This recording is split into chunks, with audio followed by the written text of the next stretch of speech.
ভাই কোনো কথা নেই বার্তা নেই, আমাদের রবি সিমে, এয়ারটেল সিমে, গ্রামীণ সিমে, বাংলালিংক সিমে, টেলিটক সিমে কোনো কথা নেই বার্তা নেই, একটি মাত্র এসএমএস দিয়ে আমাদের টাকা অটোমেটিকলি কেটে নেয়।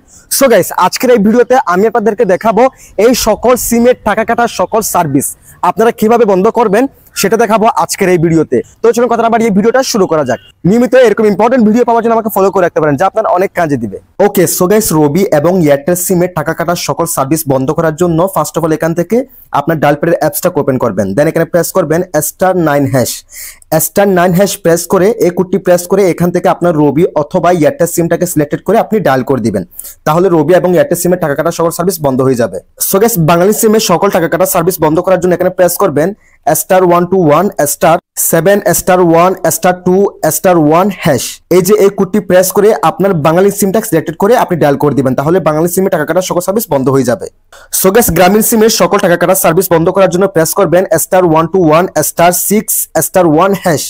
এই কোডটি প্রেস করে আপনার গ্রামীণ সিমটাকে সিলেক্টেড করে আপনি ডায়াল করে দিবেন, তাহলে গ্রামীণ সিমের টাকা কাটার সকল সার্ভিস বন্ধ হয়ে যাবে। সো গাইস, টেলিটক সিমের সকল টাকা কাটার সার্ভিস বন্ধ করার জন্য এখান থেকে মেসেজের অ্যাপসটা ওপেন করবেন। দেন এখান থেকে নতুন মেসেজ করা অপশনে চলে যাবেন। দেন এখানে আপনারা প্রেস করবেন 333, এখানে 3টা 3 দিয়ে দেন এখানে মেসেজ করা অপশন চলে আসবেন। দেন এখানে সব বড় হাতে লিখবেন অল স্টপ, টেলিটক সিমটাকে সিলেক্টেড করে এখানে ডায়াল করে দিবেন, তাহলে টেলিটক সিমে টাকা কাটার সকল সার্ভিস বন্ধ হয়ে যাবে। That's it.